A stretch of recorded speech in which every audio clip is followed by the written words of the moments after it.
친구들 안녕하세요. 2023년도 상반기 간호조무사 시험에서는 11번부터 14번까지가 치과와 한방에 관련된 내용이었어요. 그래서 특히나 치과에서는요, 치아의 구조 같은 거는 반드시 기억을 하자고 했었는데 23년도 상반기 시험의 정답이 이런 범랑질, 상아질, 치수 이런 거 묻는 문제였었어요. 그래서 특히 치수, 신경혈관이 존재하는 게 뭐였어요? 치수였었습니다. 자, 그럼요. 우리가 겉으로 튀어나온 부분, 우리가 왕관이라고 하잖아요. 크라운이라고 하는 왕관, 겉으로 튀어나온 부분을 치관이라고 하는데요. 특히 여기에서도 가장 겉면, 가장 단단, 특히 불소가 침착되는 조직이다라고 했던 게 뭐예요? 네, 맞습니다. 범랑질. 같은 말, 에나멜질, 사기질이라고도 해요. 범랑질. 그 다음에요, 우리 코끼리 상아가 굉장히 크죠? 그래서 가장 겉면은 범랑질인데 가장 많은 부분을 차지한다. 그거는 상아질이었었어요. 그리고 범랑질이 겉면이다 보니까 이 부분이 이제 썩게 되면 상아질. 에서부터는 썩는 속도가 더 빨라지기도 합니다. 그 다음에 앞골에 고정한다고 해서 백악질도 있었고요. 뿌리 얘기해요. 그 경계부를 치경이라고도 합니다. 그래서 이런 것들이 이제 상반기 우리 시험에 정답이 신경혈관이 있는 게 어디냐? 치수였었는데요. 나머지 내용에서도 한번 중요한 거 볼 거예요. 그래서 키워드만 가지고 와봤습니다. 자, 치과 의사가 진료할 때 진료 차트에 쓰는 자리를 매기는 거 뭐였어요? 그거. 네, 샵 1, 샵 2 이런 식으로 해가지고 진료 차트에 쓰는 이거 뭐예요? 치식이라고 하죠. 치식. 자, 치과에서는 6이라는 숫자가 들어가는 게 굉장히 많아요. 그래서 특히 유치. 아이한테 유치가 제일 먼저 나는 그 시기가 언제인가요? 6개월. 어디가 나요? 그쵸? 아랫니에서 2개 나는데 이거 뭐라고 하죠? 하악, 유중절치. 6개월. 자, 영구치도 6세로 기억해 주세요. 6세 제1대구치. 영구치. 자, 그 다음에 대구치 중에 반드시 기억할 거 있습니다. 제3대구치. 제3대구치 사랑니. 또 이거 뭐라고도 불러요? 지치. 그래서 얘가요, 보통 우리가 사랑니라고 하는 거 18세. 우리 책에서는 18세로 기억을 하셔야 되는데, 무기질이 잘 침착이 돼서 석회화가 되는데요. 자, 18세에 제3대구치, 영구치가 나오다 보니까, 우리 이런 말들이 있어요. 15에서 16세 경에는 사랑니를 제외하고 석회화가 종료된다. 이런 말들이 있었죠? 이것들도 기억을 해주시고요. 치과는 제가 정리해 놓은 거 한 장 정리도 있기는 합니다. 그래서 그런 것들도 한번 참고를 해주시고요. 자, 치과 의사. 진단서 쓸 수 있어요. 처방전도 쓸 수가 있고요. 우리 의료인에 포함이 돼요. 우리 의료인. 법규에서 말하는 의료법에서 정의하는 의료인 몇 명? 5명, 치, 한, 조, 간. 의사, 치과의사, 한의사, 조산사, 간호사 이렇게 들어가게 되고요. 자, 치과의사가 진료할 거거든요. 우리가 그러면 보통 자, 진료 의자에 누웠어요. 치과의사가 오른손잡이면 오른손이 기구를 조작하기 편해야 되다 보니까 치과의사는 보통 여기에 위치를 할 거란 말이죠. 자, 그럼 우리 간호조무사 선생님은 요 맞은편에 위치를 해줄 거잖아요. 그렇죠? 그래서 우리가 시계 방향으로 따졌을 때 12시, 3시, 6시, 9시 이렇게 있잖아요. 치과의사는 7시에서 10시 사이에 우리 간호조무사 선생님은 여기에 위치해 있다라고 생각해 주시면 되겠습니다. 2시에서 5시. 자, 맹출.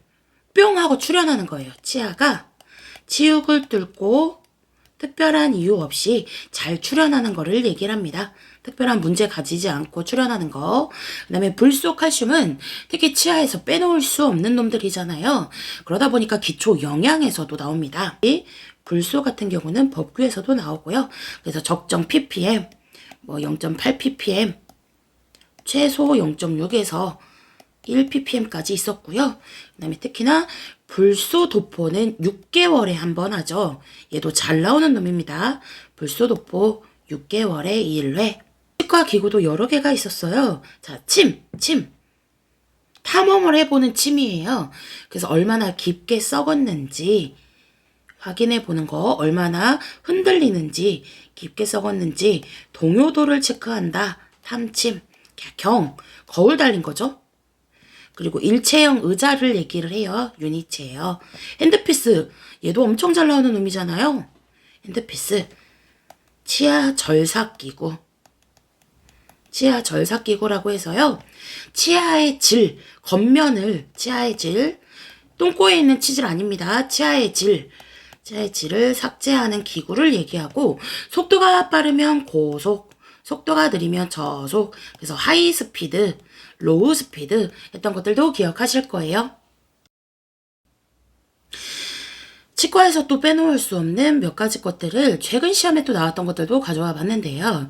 우리가 1차 예방이 뭐냐, 2차 예방, 3차 예방 이런 것들이 있잖아요. 문제가 생기기 전에 일상생활 습관이나 이런 것들을 잘 조절하는 것들이 1차 예방, 뭐 치료, 검진 이런 것들을 2차로 기억을 해주시면 좋고, 3차는 이제 더 비가역적인 손상을 막기 위해서요. 뭐 재활이나 추가적인 손상을 막기 위해서 뿌리째 뽑는 것들을 생각을 하시면 됩니다. 그래서요, 1차 예방에 들어가는 거는 뭐 불소용액을 도포한 양치, 칫솔질, 식이 조절, 치면열구 전색이라고 해서 치아 홈메우기 이런 것들이 있고요. 그 다음에 2차는 초기 치료, 특히 자, 범랑질은 제가 아까 가장 겉면이라고 했었거든요. 상아질은 가장 많은 부분을 얘기를 했었는데, 범랑질, 상아질까지 진행된 치아후식 병소를 충전하거나 잇몸 치료 같은 거를 한다 하면 2차고요. 자, 치수는 가장 중심이면서 신경, 혈관이 있는 부위였었잖아요. 그래서 치수를 치료한다. 아예 뽑아냈다. 발치했다. 이런 것들은 3차 예방으로 들어간다라고 생각하시면 돼요. 자, 그 다음에 여기 부정교합도 넣어놨어요. 자, 그 다음에 2급은 위가 튀어나온 거예요. 돌출입. 3급은 아래가 튀어나온 거예요. 그래서 주걱턱 같은 거 생각을 해주시면 될 것 같고요. 시험에요. 발치와 관련된 내용이 나왔어요. 정답 뭐였어요? 빨대 안 된다 했었죠. 자, 빨대를 사용하거나 침을 뱉는 거는요, 입에 압력을 유발하거든요. 그러다 보니까 발치 직후에 빨대 안 된다고 얘기했었고, 우리가 시험 앞둔 영상들에서도 얘기를 많이 했었습니다. 특히 저와 같이 준비를 했던 선생님들은 제가 특히 빨대 OX, 빨대 O인 경우, X인 경우 항상 늘 비교해서 얘기를 하기 때문에 얘기를 했었어요. 자, 발치 직후에 빨대 안 돼요. 그리고 또 언제 안 돼요? 우리가 가스 형성하면 안 됐던 것들이 뭐 있습니까? 그쵸? 장루를 가지고 있는 사람, 껌이나 빨대 사용 안 된다고 했었어요. 치아를 까맣게 하는 거, 변색을 방지하기 위해서 철분제, 액상형 철분제제 빨대로 이용해서 먹으면 아주 잘하는 거라고 얘기했었고요. 특히 노인들이나 연하곤란, 삼킴장애가 심한 대상자는 물을 벌컥벌컥 마시는 것보다 빨대를 이용해서 먹으면 안전하게 먹는 거라고 얘기를 했었습니다. 그래서 빨대 O인 경우, 빨대 X인 경우 늘 비교해서 강조를 했었죠. 꼭 기억을 해주시면 될 것 같고, 이번 시험에 발치 직후에 간호로 빨대 사용하면 안 된다. 굉장히 문제 쉽게 나왔습니다. 자, 우리 국소 마취할 때 사용하는 거 뭐예요? 리도카인. 얘도 엄청 잘 나오는 놈이죠. 리도카인 반드시 기억해 주세요. 항부정맥제로도 사용할 수가 있어요. 그래서 요즘에 지금은 좀 유행이 지났는데 그 우리 SNL에서나 유튜브 영상 또는 뭐 쇼츠 영상에서 코카인 같은 거 많이 나왔었잖아요. 그래서 코카인이라고 이 얘기 나오는 거 끝에 카인 종류들이 국소 마취 시킬 수 있는 유도제다라고 생각하시면 됩니다. 자, 주의사항 꺼즈 물고 있을 거고요. 출혈이 있기 때문에 당연히 냉찜질이에요. 온찜질 아니었습니다. 냉찜질 적용할 수 있던 거 성인 간호에서도 굉장히 많이 있었는데, 자, 객혈, 흉부 냉찜질, 우하복부 눌렀다 뗐을 때 생기는 반동성 합통. 그럼 뭐 나와야 돼요? 그쵸? 충수들기염, 충수염. 여기도 냉찜질, 편도 절제술 이런 거 대표적으로 냉찜질이죠, 당연히. 그리고 초기찜질, 손상 이후에 초기찜질이다. 수술 이후에 초기찜질 이런 것들은 당연히 다 냉찜질이에요. 왜요? 부종을 완화시키고요. 그쪽으로 가는 혈류의 흐름을 줄이기 위해서입니다. 높은 베개 사용해주고 발치 당일 칫솔질 안 돼요. 금주, 금연, 금욕, 무리한 운동 안 되는 거 이런 것들은 당연히 하실 거예요. 는 왜 가지고 왔냐면요. 우리 방금 얘기했던 발치랑 좀 내용이 비슷해요. 그래서 갖고 왔고요. 자, 임플란트. 치조골이나 악골 내에 우리 이제 가짜 이빨을 꽂는다라고 생각하시면 되는데 자연치와 같은 역할을 할 수 있는 거를 꼭 꼽는 거죠. 수술을 하는 겁니다. 그러다 보니까 당연히 외과적인 손 씻기, 멸균 가운이나 장갑 착용할 수가 있고요. 나머지 내용이 좀 방금 나왔던 발치랑 비슷해요. 그래서 냉찜질도 해주고 빨대 적용해주는 거랑 나머지 내용들 우유, 미음 등의 유동식 위주로 식사를 해줄 수가 있고요. 자, 요런 것들 유동식이라고 하고 저작, 이빨 씹는 거나요, 삼키는 거에 문제가 없는 사람이 먹는 식사, 그건 뭐예요? 일반식이죠. 그래서 일주일 정도 주변 치아만 신경 써서 칫솔질 같은 거 해준다라고 생각하시면 되겠습니다. 자, 한방에서도요, 우리 이번 시험에 2문제 정도가 나왔습니다. 그래서 침과 관련된 거, 발침하고 나서, 침을 뽑아내고 나서 침에 남아있는 개수를 재확인한다. 이런 것들 굉장히 쉽게 나왔고요. 그 다음에 부항요법, 음압펌프질 물어보면 우리 한방에서는 무조건 부항입니다. 그거밖에 없어요. 자, 그 다음에 그런 거 말고도 우리가 꼭 기억을 해주는 것들이 발한요법 같은 거는 또 땀나게 하는 거고요. 물요법 이용한 게 수치료법입니다.